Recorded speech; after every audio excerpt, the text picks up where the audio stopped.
Tonight, someone in your city just got a phone call telling them their father died. They found out within minutes. They could hear the voice on the other end. They could ask what happened.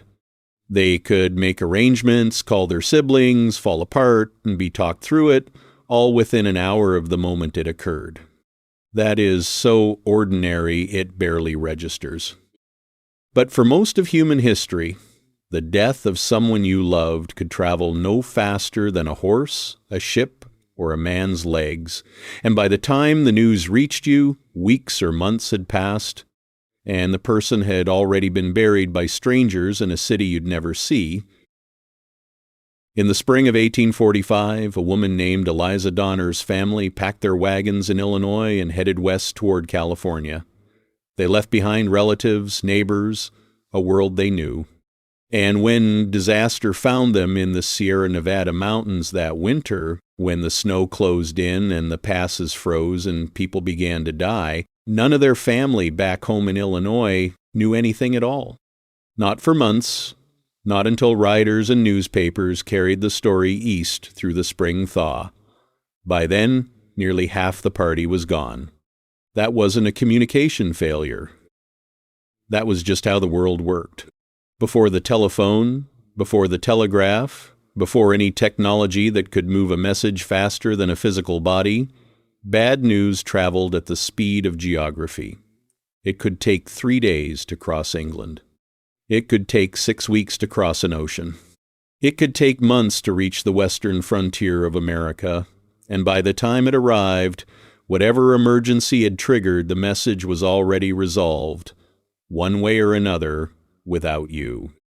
So what did it actually feel like to live in a world where information moved that slowly? And what single invention changed that faster than almost any technology in history?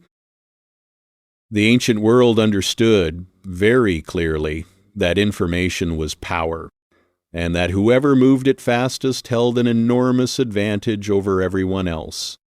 The Roman Empire grasped this so completely that it built and maintained the cursus publicus, a system of relay stations positioned every 8 to 15 Roman miles along the major roads, where official government riders could swap horses and keep moving without stopping. At full sprint, an urgent imperial message could travel roughly 170 miles in a single day, which was, for its time, extraordinary. Julius Caesar, according to records from his campaigns, sometimes covered 200 miles in a day using these relays. But this system served emperors and generals. It did not serve you. If you were a Roman merchant and your business partner in Alexandria died, or your warehouse in Carthage burned, or the price of grain shifted catastrophically in the markets at Ostia, you found out when someone physically arrived to tell you, which could take weeks. The cursus publicus was the elite fiber optic cable of its age, and the ordinary person had no access to it whatsoever. The Roman Empire, for all its roads and engineering, ran on news that was always old by the time anyone received it. In China, the imperial postal relay system called the Yuyi operated on similar principles, with stations roughly every 30 li along official roads. Marco Polo described it in the 1300s with something approaching awe, estimating that the Khan maintained over 10,000 stations and 200,000 horses for the purpose of moving messages across an empire the size of a continent.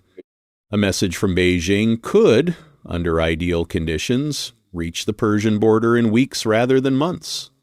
Still, this served dynasties. It did not serve families. The gap between what a government could communicate and what an ordinary person could communicate persisted almost completely unchanged for 2,000 years. An emperor in Rome and a farmer in the Roman province of Britannia lived in what were effectively two different informational worlds, separated not by geography alone, but by the sheer cost of moving a message fast.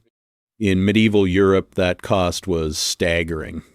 A merchant in Florence who wanted to send a letter to his factor in Bruges, a trading partner in the Low Countries about 400 miles away, faced a journey of 2 to 3 weeks on good roads in good weather Longer in winter, longer still if the Alpine passes were snowed shut. The great merchant banking houses, the Medicis, the Bardi, the Peruzzi, addressed this problem by essentially building their own private postal networks, employing riders who carried correspondence exclusively between their network of agents across the continent. The Medicis had better information than kings. For a while, a poor family in the same era had nothing resembling this. If a son left to seek work in another city, the most his family could expect was a letter every few months, carried by whatever traveler happened to be heading in the right direction, and was willing to carry a folded piece of parchment tucked into a boot. There was no postal service, there was no reliable system. There was just whoever was going that direction whenever they happened to leave. In England before the mid-17th century, the word post referred specifically to the relay stations established along the royal roads for government use, not to any service available to the public. Ordinary people sent letters by begging rides from merchants, paying travelers, trusting innkeepers who might, if the money was right, pass a letter along to the next traveler heading east. That a letter actually arrived was, genuinely, not guaranteed. That it arrived intact, unread by whoever carried it, was even less certain. The British penny post, established in London in 1680 by a merchant named William Dockwra, was the first time ordinary citizens in any major city could send a letter to another address within the city for a flat fee of 1 penny with multiple daily deliveries. It was so successful it was nationalized within 2 years, and the government took credit for it. But it served London only, and only within London. The moment information needed to leave the city, the old system reasserted itself. The class divide in information was not subtle. It was foundational. A wealthy family in London in the 1700s received news from the continent through networks of private correspondence, through Lloyd's Coffee House, where merchants shared intelligence from their ships, through newspapers that aggregated letters and reports from across Europe. Their information was still old, still delayed, but it arrived regularly, it arrived frequently, and it arrived in concentrated, curated form. A working-class family in the same city received what drifted to them: rumors in the marketplace, tavern gossip, the occasional broadsheet nailed to a post, a letter from a relative that might be 3 months old by the time they held it. If a husband went to sea and his ship went down, his wife might not know for a year. She might not know for 2 years. She might, in some recorded cases, simply never know at all. She would just wait. The mechanics of sending a message across any significant distance in pre-telegraph Europe required, first, deciding whether the information was worth the cost, because sending a letter was not free, it was not simple, and it was not reliable. In England, before the postal reforms of 1840, the recipient, not the sender, paid the postage, which meant a letter from a struggling relative might arrive bearing a fee equivalent to a day's wages, and you had no way of knowing before you paid whether it contained urgent news or trivial gossip. Families sometimes refused letters they couldn't afford to open. The contents of the envelope were irrelevant until you paid. Rowland Hill, the postal reformer who changed this system in 1840 by creating the prepaid adhesive stamp, described in his reports that the existing system was so expensive that the lower classes had developed elaborate workarounds to avoid paying it at all. A traveler might carry a coded message on the outside of an envelope, and the recipient would look at the envelope, read the prearranged code, and refuse delivery without paying, having already received the message. No money changed hands, but the information got through. This is where the phrase "reading between the lines" may have originated, though historians note the etymology is genuinely disputed and the phrase appears in print before Hill's reform, suggesting it had other uses. What is not disputed is that the practice was common enough that the Postal Service tried to crack down on it with limited success. Children, in this pre-telegram world, were often the fastest communication technology a family possessed. In cities, it was common to send a child to run a message across the neighborhood or across town, precisely because children could move faster and cheaper than any adult errand. The practice was so normal that London had a small industry of boys for hire, stationed at certain corners, available to carry messages for a halfpenny. These were called street porters, or simply message boys, and they existed as a profession in every major city in the Western world until the telephone erased the need for them within a single generation. A boy could run a message across London in an hour. A message to Paris took 10 days minimum? The deepest immersion into what this information gap actually felt like requires putting yourself into London, specifically, in the 1840s and 1850s, at the very end of the pre-Telegraph era, when the gap between what was possible and what most people could access was widest. London in 1850 contained 2.5 million people, the largest city in the Western world. It was also, by any measure, an information desert for its lower classes. The city's newspapers were read primarily by the middle and upper classes. Literacy rates among the working poor hovered around 50% or below, depending on the district. News of a fire that killed 30 people in Manchester might reach a London newspaper within 2 or 3 days, carried by a mail coach running through the night. But it reached a factory worker in Whitechapel only when someone read it aloud at a tavern, or when a printed bill was posted to a wall somewhere near his route to work. In the 1840s, it was not unusual for a family in the East End of London to learn of a relative's death at sea 6 months after it happened, and in some recorded cases, to continue sending letters to an address for a year or more, not knowing the person was dead, simply because no one had been able to get the information to them in time. Occupations that no longer exist survive specifically because of this information vacuum. The news crier, separate from the town crier, walked specific routes through city streets calling out the headlines of the morning papers for people who couldn't read them. The Foreign Letter Office employed translators whose entire job was intercepting and copying the correspondence of foreign diplomats, because the British government, in the 1700s and 1800s, openly read international mail routed through London as a matter of standard practice. This was not a secret. Parliament debated it. It was simply the accepted cost of being an information power. The mortality that this delay enabled is difficult to calculate cleanly, but the outlines are clear. Ships that had run aground, fires that had started, epidemics that had broken out in one port town, all traveled toward the next port town at the speed of sailing ships, which is to say that warning and disaster often arrived at the same time, or within days of each other. The cholera epidemic that reached England in 1831 from Russia did not announce its arrival weeks in advance. It arrived in Sunderland in October with the ships, and because news of its approach through Europe had moved no faster than the ships themselves, there was almost no time to prepare. Nothing warned them? If you're finding this fascinating, hit subscribe. We cover lost history like this every week. The solution to the information delay problem came not from the postal system, not from faster horses, and not from the governments that had been managing long-distance communication for centuries. It came from a painter. Samuel Morse was 40 years old in 1832, returning to America from Europe on a ship called the Sully, when he had the conversation that changed the direction of his life.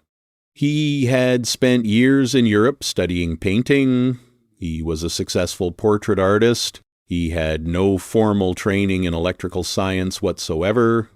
On the ship, a passenger named Charles Jackson was demonstrating an electromagnet and explaining how electrical current moved through wire essentially instantaneously over any distance. Morse, by his own account, asked a simple question. If electricity can be made to travel through wire immediately, why couldn't a signal be sent along a wire long enough to carry information over distance? He was not the first person to ask this question. Several European scientists and inventors had been working on electrical telegraph systems through the 1820s and 30s. Carl Friedrich Gauss and Wilhelm Weber had built a working telegraph between two buildings in Göttingen, Germany, in 1833.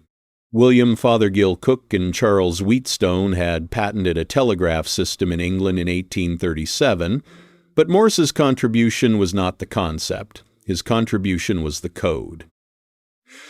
What Morse developed between 1832 and 1838 was a system for encoding language as a series of short and long electrical pulses, dots and dashes, that could be sent by any trained operator over any sufficiently long wire and decoded at the other end. The mechanism was simple enough that it could be built with components available in the 1830s. The code was learnable, the system was scalable, and where the European competitors' systems required multiple needles pointing to letters on a board, Morse's required only a single wire and an ear trained to hear the rhythm. He demonstrated a working model to Congress in 1838. Congress showed interest, then did nothing for 4 years. He demonstrated again. He appealed for funding. He was turned down repeatedly, subjected to considerable mockery in certain quarters, and came close to abandoning the project entirely. In 1843, he finally received a $30,000 congressional appropriation, which in the currency of that time represented an enormous public investment to build a telegraph line between Washington and Baltimore, a distance of roughly 40 miles. On May 24, 1844, Morse sat in the chamber of the Supreme Court in Washington and tapped out the message that would be transmitted to Baltimore. The message was a line from the book of Numbers in the Bible. What hath God wrought? His assistant Alfred Vail received it in Baltimore. The line that had taken a day by horse to cross now crossed in seconds.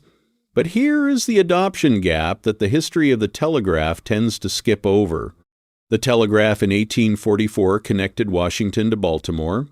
It took another 30 years of construction, investment, and political negotiation before the telegraph was something an ordinary American could actually use to send a personal message. The first transcontinental telegraph line reached the Pacific coast in 1861. The transatlantic cable connecting North America to Europe failed multiple times before succeeding in 1866. Even then, sending a telegram was expensive, formal, and brief. Ordinary people did not send telegrams casually. They sent them for disasters and deaths. The crisis that forced the world to understand what the telegraph had changed and to demand faster communication for everyone, not just the wealthy and the military, arrived in the form of a market panic. On September 18th, 1873, a firm called J. Cook & Company, one of the most powerful banking houses in the United States and the primary financier of the Northern Pacific Railroad, announced that it was closing its doors. The firm had overextended on railroad bonds and could not meet its obligations. Within hours, word reached the New York Stock Exchange through the telegraph lines that connected every major financial institution in the country, and the exchange suspended trading for the first time in its history. The Panic of 1873, which triggered a depression lasting 6 years, was the first financial crisis in American history to move at telegraph speed. News of Cook's failure reached Chicago, Boston, San Francisco. Within the same afternoon, banks that had deposits in Cook or in institutions connected to Cook had, for the first time, almost no warning time between the announcement and the run on their deposits. Customers who received the news through the telegraph lines descended on bank branches before the banks had even received official notification from their own headquarters.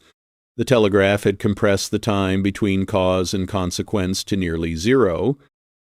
This was not simply an economic observation. It was a revelation about how the world now worked, and how unprepared almost everyone was for the speed. Newspapers had already discovered the telegraph's commercial power.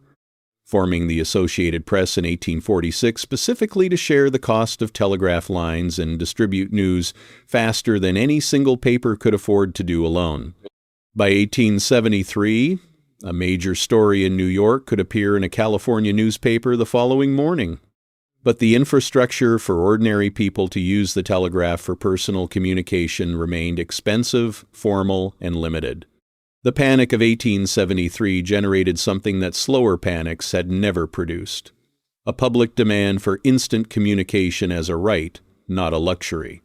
Within a decade, Western Union had more than 300,000 miles of telegraph wire across the country, and local delivery messengers, many of them boys between the ages of 12 and 16 working 10 to 12-hour days, carried the physical telegraph forms, the final distance from the telegraph office to the recipient's door. In 1876, 3 years after the panic, Alexander Graham Bell filed his patent for the telephone. It was not inevitable, but the demand that made it possible had been building for 30 years. The telephone did not simply replace the telegraph. It restructured the physical world around it in ways that nobody anticipated and that are still visible today. The first commercial telephone exchange opened in New Haven, Connecticut in January 1878. By the end of that year, cities across the United States and Europe were constructing exchanges. The early telephone was, almost exclusively, a business tool, a doctor's office, a bank, a large hotel, a factory owner who needed to communicate with his warehouse. The instrument was expensive, the service required a monthly fee, and the number of people you could actually call was limited to whoever was connected to the same exchange in your city. But something changed almost immediately in how buildings were designed. Before the telephone, a business needed to be located where its customers could physically walk to it, or where a messenger could efficiently run between it and its suppliers. The geography of a city's commercial district was organized around walkability and physical proximity. After the telephone, a business could move its administrative functions, its accounting department, its management offices, to a less expensive floor of a building or to a less expensive neighborhood without losing its ability to communicate. The skyscraper, which became structurally possible with steel frame construction in the 1880s, became economically rational, at least partly because of the telephone. A 40-story office building is impossible to manage by runners. The two-way loop at the center of this story runs directly between the telephone and the vertical city. The telephone made tall buildings manageable, and tall buildings created enormous concentrations of telephone users who made the telephone network more valuable, which drove investment in telephone infrastructure, which made tall buildings more practical to build and operate. Chicago and New York built upward in the 1880s and 1890s at a pace that would have been incomprehensible without the telephone coordinating the logistics. The social ripple was equally significant and considerably more intimate. The telephone changed courtship. Before the telephone, a young man who wished to communicate with a young woman between visits either wrote a letter, which took days, and produced a physical record that parents could read, or he called on her in person, which required the cooperation of her household. The telephone introduced, for the first time, the possibility of a private conversation between two people who were not in the same room. Parents who had carefully managed their daughters' correspondence and in-person visits found that the telephone made this management dramatically harder. Etiquette writers of the 1890s were genuinely alarmed by this. One published guide from 1891 warned explicitly that young women should not allow gentlemen to engage them in extended telephone conversations, as the privacy of the instrument was not appropriate for unmarried persons. The guide treated the telephone receiver with the same suspicion that an earlier generation had applied to the privacy of a carriage ride, because the privacy it enabled was real, and the implications for social control were obvious. By 1900, there were roughly 1.5 million telephone subscribers in the United States. By 1915, that number had grown to 10 million. By 1930, it had reached 20 million, and the household telephone had completed the transition from luxury to near necessity for the American middle class. The adoption curve of the telephone was faster than any communication technology that had preceded it, including the telegraph, because, unlike the telegraph, the telephone could be used by anyone who could speak without training and without an intermediary operator. It didn't require learning a code. You just talked. The transformation in what bad news felt like also changed, quietly and permanently. Before the telephone, bad news arrived in a letter, which meant it arrived with a delay of days or weeks built in, which meant the person delivering it was not present, which meant the grief happened alone, with a piece of paper in whatever room you happened to be in when you opened it. The telephone collapsed that delay to seconds and added, for the first time in human history, a voice.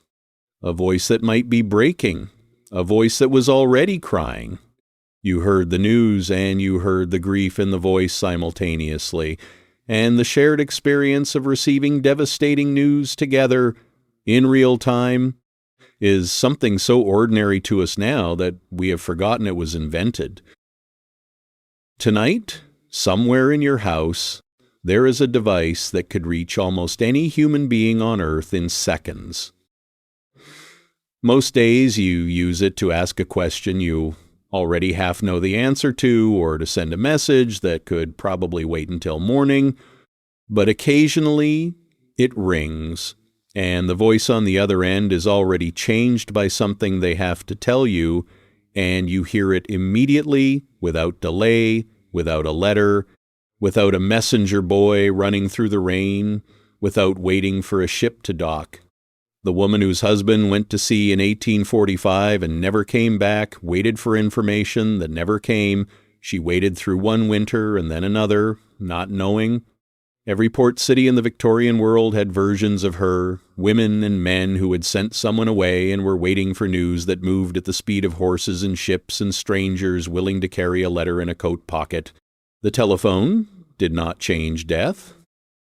In 2017, a cyber attack called NotPetya knocked out the communication infrastructure of entire companies and government agencies across Europe in hours, and the world was briefly reminded that instant communication runs on infrastructure that is far more fragile than we pretend. Millions of people were temporarily unreachable. The waiting feeling came back almost immediately. The device in your pocket right now is 40 years old at most.